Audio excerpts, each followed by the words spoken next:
पाकिस्तान में तो लोग इंतजार कर रहे हैं कि ये टीम कब आएगी, क्योंकि वहां पर तो वर्ल्ड कप शुरू होते ही इस टीम का क्रिटिसिज्म ऐसा शुरू हो गया था, कप्तान बदल दो, खिलाड़ी बदल दो, ये बदल दो, वो बदल दो। लेकिन हकीकत यह है कि पाकिस्तान तैयार नहीं था। पाकिस्तान इस वर्ल्ड कप के लिए तैयार कतई नहीं था।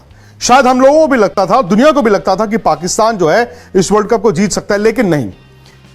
एशिया कप में इस बात का इल्म हो गया था कि यह टीम में इतना दम नहीं है। शायद ये सेमीफाइनल तक जाने वाली टीम थी, लेकिन यह वर्ल्ड कप जीतने वाली टीम नहीं थी। और पाकिस्तान का दुश्मन खुद पाकिस्तान था, क्योंकि वो नूरा कुश्ती लड़ते रहे।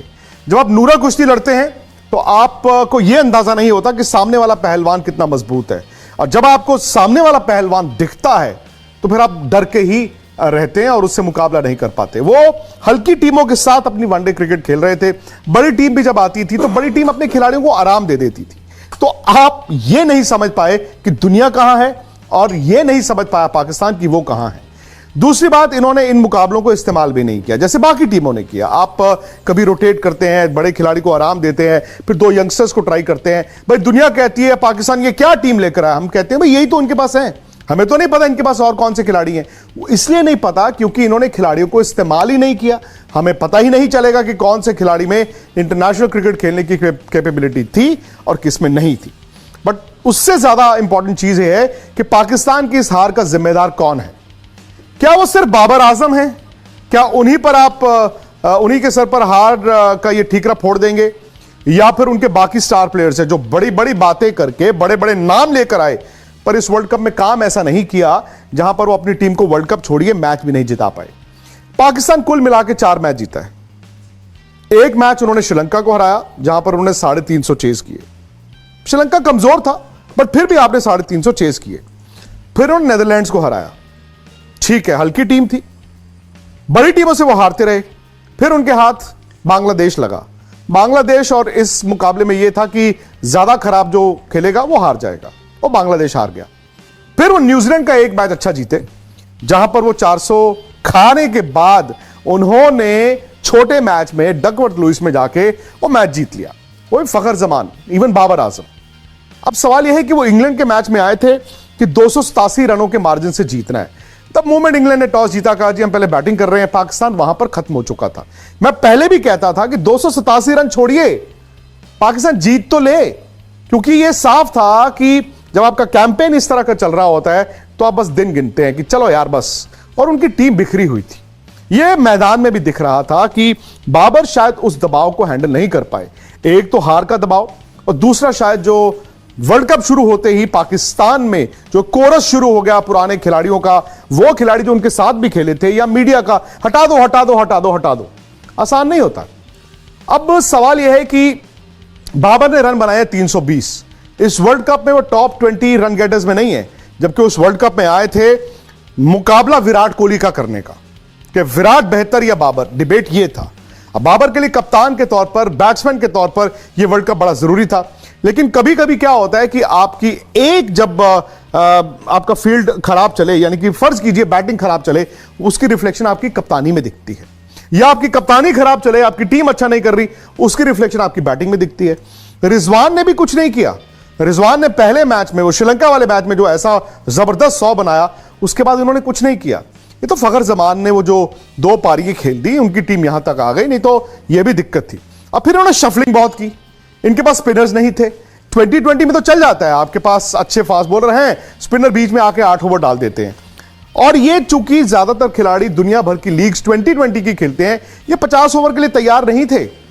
अब सवाल है शाहीन अफरीदी और हारिस रऊफ का। नसीम शाह जब बाहर हुए तो भाई ये कहा गया कि क्या होगा, ये तिकड़ी आई थी। भाई नसीम शाह, शाहीन अफरीदी, हारिस रऊफ इस वर्ल्ड कप में आए थे कि दुनिया में इस तरह की तिकड़ी नहीं है। हम लोगों ने भी ये गलती की थी, उनको ओवर एस्टिमेट कर लिया था। अब देखिए ना, बुमराह, सिराज और शमी जिस तरह से गेंद डाल रहे हैं, क्या मुकाबला भी है। शाहीन अफरीदी की 18 विकेटें हैं इस वर्ल्ड कप में, 18 विकेटें एक वर्ल्ड कप में, यानी कि अभी भी वो टॉप विकेट टेकिंग लिस्ट में है। लेकिन 3 विकेटें हैं अफरीदी की, सिर्फ 3 विकेटें नई बॉल के साथ। अरे तेज गेंदबाज अगर नई गेंद के साथ विकेटें नहीं लेगा तो उनकी टीम कैसे जीतेगी। अगर आपकी सिर्फ 3 विकेटें हैं नई गेंद के साथ, बाकी 15 तो आपने नीचे जाके ली हैं। और नीचे जाके विकेटों में आप क्या करते हैं, भाई आप 400 के बजाय आप पौने 400 पे रोक लेते हैं, जिसने पौने 400 बनाने थे उसको आप 360 पे रोक लेते हैं, लेकिन आप 260 पे तो टीम को आउट नहीं कर पा रहे हैं। हारिस राउफ की पेस की बात होती थी, जितना तेज वो डालते थे उतना तेज उनकी पिटाई होती थी। कभी 26 रन आप पहले ओवर में खा रहे हैं, कभी 15 रन पहले ओवर में खा रहे हैं, कभी पहले ओवर में आपको 2 छक्के पड़ रहे हैं, कभी 4 चौके पड़ रहे हैं, कभी आप वाइडे कर रहे हैं। यार ये फास्ट बॉलर का काम नहीं होता।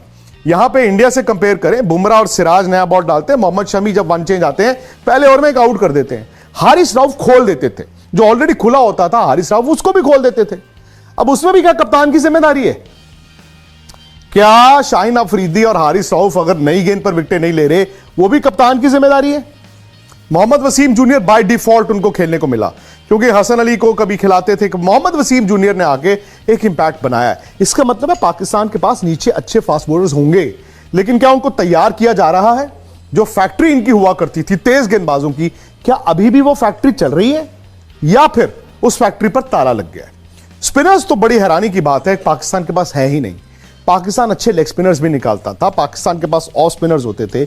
अब आप देख लीजिए, जो स्पिनर्स ने इस वर्ल्ड कप में गेंद डाला है पाकिस्तान की तरफ से, अगर आप 10 टीमें देखें, आई थिंक सबसे हल्के जो स्पिनर्स थे वो पाकिस्तान के पास थे। इनफैक्ट नेदरलैंड्स के आर्यन दत्त वो ज्यादा पेनिट्रेटिव थे, वो ज्यादा बेहतर स्पिनर थे। तो जब आपके पास सब कॉन्टिनेंट टीम होने के बावजूद इंडिया में आप आते हैं, फास्ट बॉलर आपके चल नहीं रहे, स्पिनर आपके पास है नहीं, आप वर्ल्ड कप कहां से जीतोगे? हां, यह जरूर है कि बाबर आजम की कप्तानी भी बहुत डिफेंसिव थी।